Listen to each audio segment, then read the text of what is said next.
موعد مباراة الزمالك والمصري البورسعيدي في كأس الكونفدرالية الأفريقية والقنوات الناقلة والتشكيل المتوقع.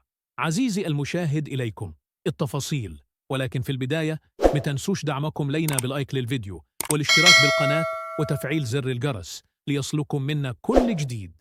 تقام مباراة الزمالك والمصري البورسعيدي في كأس الكونفدرالية الأفريقية اليوم الأحد في الجولة الرابعة في تمام 6 مساء، ويستضيف ملعب برج العرب مواجهة اليوم بين الزمالك والمصري البورسعيدي في كأس الكونفدرالية الأفريقية.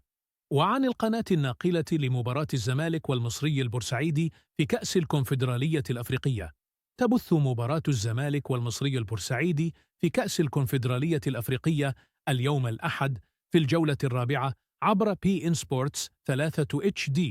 وعن جدول الترتيب قبل مباراة الزمالك والمصري البورسعيدي في كأس الكونفدرالية الأفريقية، يتواجد الزمالك في صدارة المجموعة الرابعة حالياً برصيد 7 نقاط، بينما يتواجد المصري في المركز الثاني برصيد 4 نقاط، وفي حال تحقيق الفوز اليوم سيكون في الصدارة مع الزمالك.